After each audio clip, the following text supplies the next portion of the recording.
अस्सलामु अलैकुम वरहमतुल्लाहि वबरकातुहू। मोहतरम बुज़ुर्गों, दोस्तों, ये हमारा मलेशिया के सफ़र का छठा हिस्सा है। जैसा कि कल मैंने वहाँ के ट्रेन के बारे में बताया था कि किस तरीक़े से वहाँ का रेलवे सिस्टम काम करता है, किस तरह से वो लोग मैनेज करते हैं। उसमें एक और चीज़ मैं आपको बताना ज़रूरी समझता हूँ, जो सबसे अहम और ख़ास मैंने देखा हूँ, वो ये है कि जो साफ़ सफाई वहाँ पर है, रोड पे, रास्तों पे, जगह जगह पे जो कचरा डालने के होते हैं वो रखे हुए हैं। लोग रास्तों से जो चलते हैं वहाँ पे बहुत सारे लोग कोल्ड ड्रिंक्स पीते हैं, बहुत से लोग चॉकलेट्स खाते हैं, चिप्स खाते हैं। वो पैकेट्स वो उसी बॉक्स के अंदर डालेंगे। रोड पे आपको कहीं पर भी कचरा नज़र नहीं आएगा। एक्चुअली देखो, मुल्क को साफ़ रखना, अपने शहरों को साफ़ सुथरा रखना, ये सिर्फ गवर्नमेंट की जिम्मेदारी नहीं है, ये पब्लिक की भी जिम्मेदारी है। पब्लिक का काम होता है, जैसे हम अपने घरों को, अपने बेडरूम को, अपने किचन को, अपने बाथरूम को साफ़ सुथरा रखते हैं, उसी तरह से हम अपने गलियों को, अपने महल्ले को, अपने रोडों को, अपने रास्तों को भी साफ़ सुथरा रखने की फ़िक्र और कोशिश करें। प्रॉब्लम हमारे यहाँ पे ये क्रिएट होता है कि ख़ुद हम लोगों को साफ़ सुथरा रहने की आदत नहीं है। हम सिर्फ अपने घरों को साफ़ रखना चाहते हैं, और ये सिर्फ आम लोगों का मामला नहीं है, बल्कि आपको ऐसे हायर एजुकेटेड, पढ़े लिखे लोग भी इसके अंदर मिलेंगे। जो पढ़े लिखे लोग मर्सिडीज़ में सफ़र कर रहे हैं, BMW में सफ़र कर रहे हैं, बहुत सारे बैल जो है उन्होंने टाई वाई लगाया हुआ है, उनको लग रहा है खाली कपड़े उन्होंने पहन लिए हायर एजुकेटेड के, लेकिन अंदर पूरा बैलपना वैसी भरा हुआ है। मैं इसलिए बता रहा हूँ, अक्सर मैं देखता हूँ रास्ते से, रोड से जाते हुए, कि लोग मर्सिडीज़ कार चला रहे हैं और चलती कार में से वो लोग कचरे की थैली रोड पे फेंक देंगे। वो लोग दरवाज़ा खोल के थूकेंगे रोड के ऊपर गुटके खाकर। वो लोग कुछ कोल्ड ड्रिंक्स वगैरह पी रहे हैं, उसका कैन रोड पे डाल देंगे। तो हमारे यहाँ पे ये जो जानवर है, खाली हम आम लोगों को, गरीबों को जिम्मेदार नहीं ठहरा सकते। हमारा पूरा समाज वैसा बना हुआ है कि लोगों को खुद साफ़ सुथरा रहने की आदत नहीं है, जो अपने घरों के बाहर कचरा डाल देते हैं, घरों के बाहर बच्चों को पाखाना करने के लिए बिठा देते हैं, घरों के बाहर नाली में कुंटलों से गंदगी होती है तो साल साल, 2-2 साल साफ़ सुथरा नहीं रखते हैं, जिसकी वजह से हमारे यहाँ पे चिकुनगुनिया की, मलेरिया की बीमारियाँ आम हो चुकी है। वहाँ आपको ये चीज़ देखने नहीं मिलेंगी। मैंने मेरे पूरे 1 हफ्ते के सफ़र में किसी भी रोड पर, रास्ते पर कोई भी चीज़ ऐसी पड़ी हुई नहीं देखा। वजह यह है, जगह जगह पे वहाँ पे बॉक्स बने हुए हैं। आप जो है, जो डस्टबिन है, उसी के अंदर लोग कचरा डालते हैं। रोड, रास्ते एकदम साफ शफाफ, यहाँ तक कि बारिश वहाँ पे रोज़ाना होती थी। बारिश होने के बाद में रोड पे पहले तो पानी जमा होता नहीं है, लेकिन थोड़ा बहुत जो नज़र आता है, उसके नीचे रोड का पूरा हिस्सा कांच की तरह से नज़र आता था। उन रोडों की हालत ऐसी है। वजह यह है कि साफ़ सुथरा रहने की उन लोगों को आदत है। फिर मैंने देखा इंसानियत का एहतराम वहाँ पे कैसा है, लोग अपने मुल्क के कानून को कैसे फॉलो करते हैं। सिग्नल के ऊपर आप खड़े रहिए, तो सिग्नल के ऊपर ये सिस्टम है कि गाड़ियाँ जो ज़ेब्रा क्रॉसिंग होती है, उससे कम से कम 1-2 मीटर पीछे खड़ी हुई। मैंने तस्वीरें निकाल के लाया हूँ, मेरे पास कम से कम एक 700-800 तस्वीरें मैंने वहाँ से निकाल के लाया, हर चीज़ की तस्वीर लेकर। इसलिए कि वहाँ पे तस्वीर निकालने पे कोई पाबंदी नहीं थी। जैसा हमारे इंडिया में अगर आप रेलवे स्टेशन पे कैमरा लेके खड़े हो जाए या एयरपोर्ट पे फ़ोटो लेना चाहे तो फ़ौरन सिक्योरिटी वाले आ जाते हैं, यहाँ फ़ोटो लेना मना है, वहाँ फ़ोटो लेना मना है। हमारे यहाँ जगह जगह पे बोर्ड लगे हुए हैं। वहाँ पे ऐसा कुछ नहीं है। आप एयरपोर्ट पे भी तस्वीर ले रहे हैं, आप रेलवे स्टेशन पे भी ले रहे हैं, रोड पे ले रहे हैं, गाड़ियों की फ़ोटो ले रहे हैं, आपको कोई बोलने वाला नहीं। तो मैंने वहाँ पे ख़ास तौर पे रोडों के, रास्तों के, और रोड पे गाड़ियाँ कैसे खड़ी होती है और उनके बीच में गैप कैसा होता है, वो पूरा का पूरा कैप्चर करके लेके आया हूँ। जहाँ पे सिग्नल होगा, सिग्नल जैसे ही येलो हो गया उसके फ़ौरन बाद में गाड़ियाँ रुकना शुरू हो जाती है। हमारे यहाँ पे सिग्नल रेड होने के बाद में भी आधी गाड़ियाँ चलते रहती है। चूँकि देखो लोगों की भी जिम्मेदारी है, उन्होंने इंसान पने से जीना। अब वहाँ पे मैंने देखा जेब्रा क्रॉसिंग से 1-2-3 मीटर पहले ही गाड़ियाँ रुकी है। अब उसके पीछे की जो गाड़ियाँ हैं, हर गाड़ी में कम से कम एक दूसरे के दरमियान में 1 से 2 मीटर का गैप होता है। वो भी मैं फ़ोटो लेकर आया हूँ। गैप होता है, गैप। ये नहीं है कि सामने वाली गाड़ी को पीछे वाली जो गाड़ी है उसका पीछे, सामने वाली का जो ढोपर है पीछे वाली का मुंडा उसके नीचे, जैसे हमारे यहाँ उमूमन होता है, ऐसा हमारे यहाँ पे गिचिड़ मिचिड़ थोड़ी सी जगह है उसके अंदर। अब रिक्शे वाला सोचता है मैं कैसे खुपसूँ उसके अंदर, कैसा घुसूँ उसके अंदर, और थोड़ी सी जगह अगर नज़र आ गई तो बाइक वाला इधर से उधर से किसी भी तरह से वहाँ पे सेट होने की कोशिश करता है। जगह खाली नहीं रहने देना चाहते। उसका नुकसान ये होता है, अक्सर जो एक्सीडेंट्स हमारे यहाँ पर होते हैं, हमारे यहाँ हर गाड़ी के पीछे लिखा हुआ होता है कि सुरक्षित अंतर ठेवा बोल के, उसके बावजूद लोग वो अंतर, वो जो डिस्टेंस मेंशन करना चाहिए उसको नहीं करते हैं। उसने ब्रेक मारा, इसने उसको ठोक दिया, फिर पीछे वाले ने इसको ठोका। इसीलिए 3-4 दिन पहले बॉम्बे पूना हाईवे के ऊपर एक ऐसा विचित्र एक्सीडेंट हो गया जिसके अंदर 12 गाड़ियां एक दूसरे से भिड़ गई। एक बड़ा जो है कंटेनर था जिसके ऊपर पूरा स्टील के बड़े बड़े सलिए पाइप्स रखे हुए थे, वो पूरे एक्सप्रेस हाईवे पे बिखर गए और फिर गाड़ियां एक दूसरे में घुसड़ मुसड़ होती गई। और उसके बाद में क्या हुआ होगा आप खुद अंदाज़ा लगा सकते हैं। वजह यह है कि हम गैप देना नहीं चाहते, और वहाँ इंसानियत का एहतराम ऐसा है कि हर रोड के ऊपर जेब्रा क्रॉसिंग जहाँ बनी हुई है वहाँ पे जो लोग चलने वाले हैं उन लोगों के लिए भी उन्होंने सिग्नल बनाया हुआ है कि जब वो सिग्नल रेड होगा उस वक्त में जो वॉकिंग करने वाली पब्लिक है वो रुक जाएगी, वो रोड नहीं क्रॉस करेंगी, और जब वो ग्रीन होगा उसके बाद ही वो लोग भी रोड क्रॉस करेंगे और ये गाड़ियाँ उनका इंतज़ार करेंगी। मैंने देखा इंसानियत का जो एहतराम होता है, एहतराम यानी मानवता का जो सम्मान होता है, वो वहाँ पे कैसा है कि अगर आप रोड से जा रहे हैं और आप खड़े रह गए रोड क्रॉस करने की नीयत से, तो देखो वहाँ के लोगों की इंसानियत। आपको अभी आप रोड पे नहीं आए, आप खड़े हुए हैं साइड में, लेकिन जो गाड़ी वाला उधर से आ रहा है वो आपके मंशे को समझ गया कि यह आदमी रोड क्रॉस करना चाहता है, तो वो खुद गाड़ी ऑटोमेटिक खड़े कर देगा जब तक कि आप रोड नहीं क्रॉस करते। जब आप रोड क्रॉस करेंगे उसके बाद वो गाड़ी वाला आगे निकलेगा। मैंने ये जो शराफत, ये जो इंसानियत देखा, वाकई में भी मैं बहुत ज़्यादा इम्प्रेस्ड हुआ। मैंने कहा कि ऐ अल्लाह, वाकई में इन लोगों को हक़ है तरक्की करने का और इतना ऊपर जाने का, क्योंकि इनके अंदर वो सिफ़ात भी है।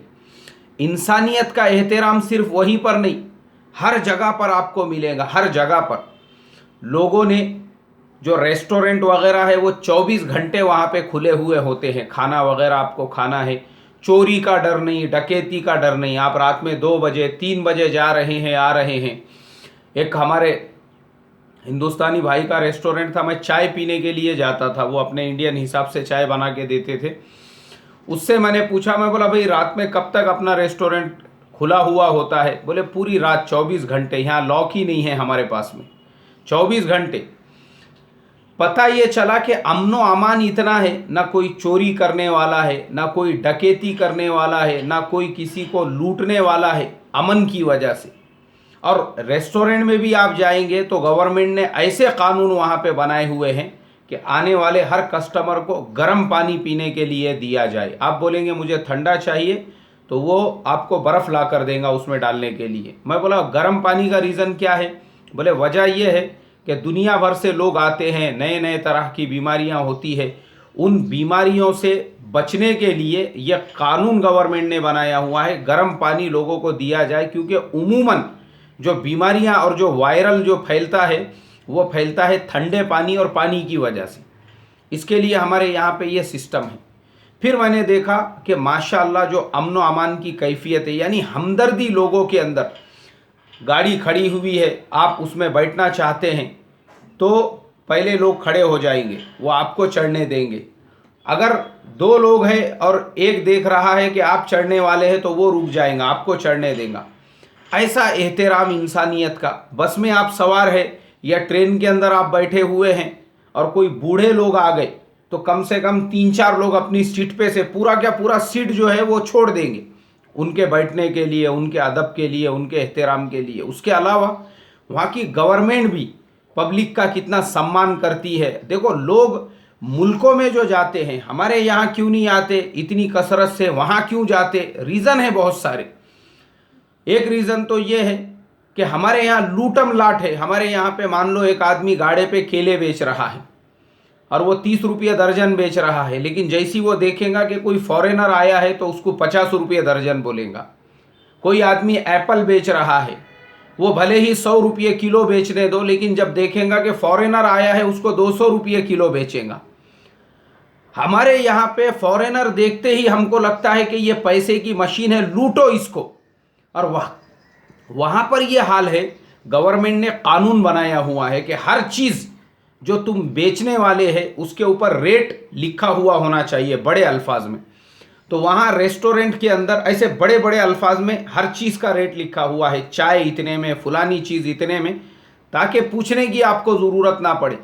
जो चीज़ भी बिक रही है बड़े बड़े अल्फाज के अंदर उसके ऊपर उसकी कीमत लिखी हुई होती है, तो आने वाला जो नया आदमी होता है उसको तकलीफ़ नहीं होती। यहाँ तक कि बसों को उन्होंने फ्री कर दिया। वहाँ पे गवर्नमेंट की बस चलती है फ्री में, मुफ्त में, शहर में कहीं पर भी आप जाओ, कोई ज़रूरत नहीं है आपको टिकट निकालने की, पैसे देने की कोई ज़रूरत नहीं। आप स्टॉप पे खड़े हुए हैं तो वहाँ पे जैसी ही वो गवर्नमेंट की फ्री वाली बस आएंगी आप सवार हो जाओ। फ्री वाली बस का मतलब ये नहीं है, हमारे यहाँ पे पैसे लेकर जो बसों में हम लोग बैठते हैं या गवर्नमेंट हमको बिठाती है उससे 1 लाख गुना अच्छी बस, वो पूरी क्या पूरी वॉल्वो बस, पूरी क्या पूरी एसी बस, बेहतरीन तरह की उसके अंदर सीटें बनी हुई, ऐसी बसें फ्री में, मुफ्त में आपके लिए, आप उसमें सवार हो जाइए, उसके अंदर सफ़र कीजिए। तो ये जो सहूलतें होती है ये लोगों के अंदर का कॉन्फिडेंस बढ़ाती है, लोगों को सुकून लगता है। ये नहीं जैसा मैंने पिछले दिनों बताया कि मेरे एक दोस्त को बॉम्बे में ही घुमा के एक ने छोड़ दिया, बोले तुम पूना पहुंच गए। तो वो चीज़ आपको वहाँ पर देखने के लिए नहीं मिलेंगी। वहाँ पे इतना अमन, इतना चैन, इतना सुकून है कि कोई भी आदमी, उसके दिल में रत्ती बराबर भी ये डर नहीं होता है कि मुझे कोई लूट लेगा या मेरे पैसे निकाल लेगा या कोई मेरा मोबाइल लेके भाग जाएगा। जैसा अभी हमारे यहाँ 3 दिन पहले एक न्यूज़ पढ़ रहा था मैं, जयपुर के अंदर जर्मनी का एक कपल, वो खड़े खड़े सेल्फी ले रहा था। तो सेल्फी लेते लेते वो लेडीज़ का हाथ नीचे गया तो एक 6 साल का बच्चा आया और उसने उसके हाथ का आईफोन छीन के एक झोपड़पट्टी के अंदर भाग गया, घुस गया उसके अंदर। अब कहाँ गया पता नहीं। 3 दिन पहले की न्यूज़। हमारे यहाँ पे ये हाल है। इंसानियत जो है ना मर चुकी है हमारे यहाँ। और मैंने देखा वहाँ इंसानियत का रिस्पेक्ट कितना ज़्यादा है कि इंसान को कितनी अहमियत दी जाती है। अभी अपने यहाँ पे वो बेंगलुरु में हादसा हुआ, 31 की रात मनाने गए तो वहाँ चिल्ला रहे, पुकार रहे, धिंगाना कर रहे। मैंने देखा कि पब्लिक का क्राउड वहाँ पे भी है, लेकिन वहाँ पे एक भी आदमी किसी दूसरे को तकलीफ़ देने वाला नहीं। ये जो पब्लिक का क्राउड था ये 10 पैसे भी नहीं जो हम वहाँ पे देख के आए, क्योंकि वहाँ पे वो जो ट्विन टावर है, जो 2 बिल्डिंगें एक जैसी बनी हुई है, ट्विन टावर, दुनिया की सबसे ऊंची इमारतें जो थी बुर्ज खलीफा से पहले, वो इमारतों के अंदर वहाँ 2-3 मरतबा मेरा जाने का मौका मिला। वो शुरू के जो है 7-8 फ्लोर जो है उसके अंदर पूरे मॉल बने हुए हैं, पूरी दुकानें बनी हुई है। वहाँ पे कई मरतबा हम गए तो उसके वो साइड में बहुत बड़ा मैदान, गार्डन बना हुआ है, उसमें फव्वारे वगैरह लगे हुए हैं।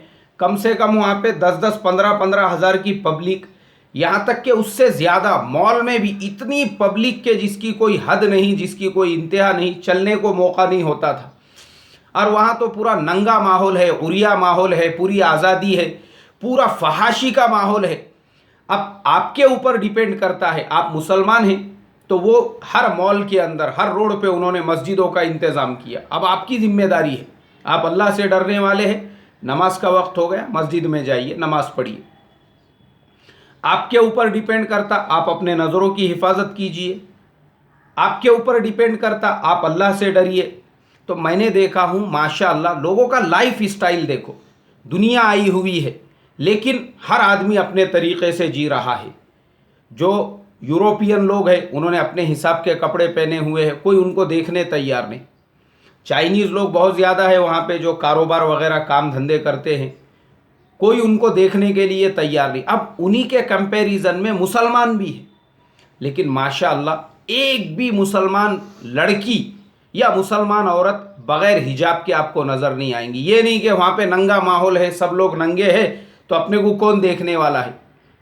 माशाअल्लाह मैंने देखा हूँ वहाँ की मस्तूरात जो सरों पे दुपट्टा भी बांधती है। अब हमारे यहाँ पे भी बाज़ लोग, पहले तो मुसलमान औरतें हमारे यहाँ की एक तो नंगा रहने की आजकल आदत हो चुकी है, सरों पे दुपट्टे नहीं और वो हाफ आस्तीन के कुर्ते पहन के यहाँ फिरते रहती बाज़ारों के अंदर।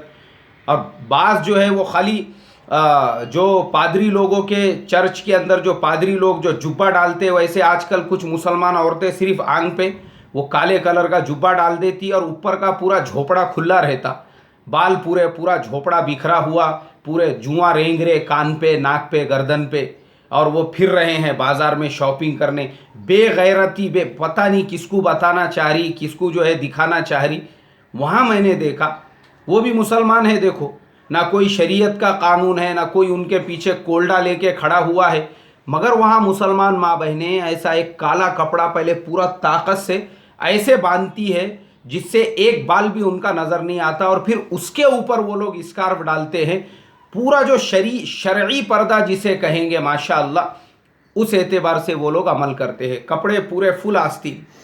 यानी हमारी जिम्मेदारी है, अगर यहाँ नंगा माहौल भी है, खुला हुआ माहौल भी है, तो हमारे ऊपर ये फ़र्ज़ बनता है कि हम अपने शरीयत के ऊपर अमल करें, हम इस्लाम के अहकाम को फॉलो करें।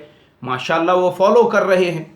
अब आप मॉल में हैं, आपके लिए एक तरफ नाच गाना भी चल रहा है, एक तरफ धिंगाना भी चालू है, रश है, क्राउड है। अब ऐसी हालत के अंदर नमाज का वक्त हो गया, वो आपके ऊपर डिपेंड करता है। आप में तकवा है, मस्जिदें आपके लिए बनी हुई है। मैंने देखा माशाअल्लाह क्या तकवा है वहाँ के नौजवानों का। मुझे टाइमिंग का पता नहीं था, अपने इंडिया के हिसाब से मैं 6:30 बज रहे थे, मुझे लगा शायद मगरिब का वक्त हो गया होगा। मैं गया वहाँ पे जमात खाने के अंदर, तो मैंने देखा, मैंने वो तस्वीरें भी निकाल के लाया और वो भी मैंने फेसबुक पे भी डाला था कि वहाँ के नौजवान वो असर की नमाज़ पढ़ रहे थे। वहाँ पे पूरा जमात खाना भरा हुआ, मुझे पीछे इंतज़ार में बैठना पड़ा। लेकिन मैंने जब एक मकामी साथी से तहकीक किया, उसने कहा कि मगरिब को अभी और 1 घंटा बाकी है, यहाँ पे 7:15 बजे के बाद में मगरिब होंगी। आपका ये जो 6:15 का टाइम है, बोला हमारे इंडिया में नहीं, इंडिया के हिसाब से और यहाँ के टाइमिंग में डिफरेंस है, बहुत ज़्यादा फ़र्क है। अभी यहाँ पे असर का वक्त है और मैं ऑलरेडी असर पढ़ चुका था, अपनी क़ियामगाह से असर पढ़ के मैं निकला था। तो मैंने देखा माशाअल्लाह वो नौजवान 22 साल के, 20 साल के, और माशाअल्लाह पूरे नौजवान जो है वो मॉल में, मस्जिद में नहीं, मॉल में आए हुए हैं शॉपिंग के लिए। अच्छा, सिर्फ मर्द नहीं, औरतों के लिए भी बाजू में एक जगह बनी हुई, माशाअल्लाह वो मस्तूरात भी। तो कैसा रहता मेरे मोहतरम बुजुर्गों, आपके ऊपर डिपेंड रहता, हमारे ऊपर, हमारे अंदर कितना तकवा है। हम बुराई के माहौल में भी अच्छाई पे कैसे चल सकते हैं, बुराई के माहौल में भी अल्लाह के हुक्मों को कैसे फॉलो कर सकते हैं, बुरे माहौल के अंदर भी अपने नज़रों की, अपने ईमान की कैसे हिफाजत कर सकते हैं, अपने आप को कैसे गुनाहों से बचा सकते हैं, ये अपने ऊपर डिपेंड करता है। तकवा अगर होगा ना तो ऐसे खुले मुल्क के अंदर भी, नंगे मुल्क के अंदर भी, जहाँ पूरी आज़ादी है, आदमी अपने ईमान की, अपने नमाज़ों की, अपने दीन की हिफाजत करेगा। और अगर तकवा नहीं है तो मैं देखता हूँ बाज़ ऐसे ममालिक जहाँ पे शरीयत के कानून थोपे हुए हैं, लोगों के ऊपर नाफिज किए हुए हैं, और वहाँ की औरतें यूट्यूब वगैरह पे वीडियो बनाकर अपलोड कर रही है, हमको आज़ादी चाहिए, बुर्क़े पहन के नाच रहे, धिंगाने गा रहे। कुछ ऐसे ममालिक है, मैं उनका नाम लेना मुनासिब नहीं समझता, इंटरव्यू दे रहे बाज़ाब्ता वो लोग। आप देखो यूट्यूब पे जाके उन मुल्कों का नाम डाल के, वहाँ के मुसलमान, कि ये थोपे हुआ इस्लाम है बोले हमारे ऊपर। और मेरे एक दोस्त वो अक्सर मुझे बताते थे कि बोले ये जो थोपा हुआ इस्लाम जिन जिन मुल्कों में है, जिनको ऐसा लगता हमारे ऊपर ज़बरदस्ती इस्लाम थोपा हुआ है, वहाँ की पूरी औरतें घरों में पूरे यूरोपियन कपड़े पहनती है, घरों के अंदर का पूरा माहौल वो अपने आप को अंग्रेज़निया समझती है। लेकिन गवर्नमेंट की डर से और पुलिस की डर से जब घर के बाहर निकलती है तो जुब्बा आंख पे डाल देती है। क्यों? किसके डर से? पुलिस के डर से अमल हो रहा है। वहाँ मैंने देखा किसके डर से हो रहा है? अल्लाह के डर से। क्यों? काहे की पुलिस, कौन रोकने वाला, कौन बोलने वाला? पूरा मुल्क ही आज़ाद है, वहाँ पे कोई बोलने वाला नहीं। फिर भी नौजवान मस्जिदें भरी हुई, फिर भी माँ बहनें पर्दा बुर्का कर रही है। तो यही वो लोग हैं जिनके बारे में अल्लाह के प्यारे नबी सल्लल्लाहु अलैहि वसल्लम ने फरमाया था कल क़यामत के दिन अर्श के साए में होंगे। और यही वो नौजवान हैं जिनके बारे में फरमाया था कि कल क़यामत के दिन अर्श के साए में होंगे। और यही वो लोग हैं जिनके बारे में फरमाया था कि एक कौम ऐसी आने वाली है जो उस ज़माने में एक सुन्नत को ज़िंदा करेंगी, उसको 100 शहीदों का सवाब मिलेगा। और यही वो नौजवान हैं जिनके बारे में अल्लाह के प्यारे नबी सल्लल्लाहु अलैहि वसल्लम ने फरमाया था कि मेरे सहाबा, आज तुम जितना अमल कर रहे हो, एक कौम ऐसी आने वाली है वो तुमसे 1 गुना या 10 गुना, वो तुमसे यानी जितना तुम कर रहे हो उसका 1% या 10% करेंगे तो भी तुम्हारे बराबर सवाब मिलेगा।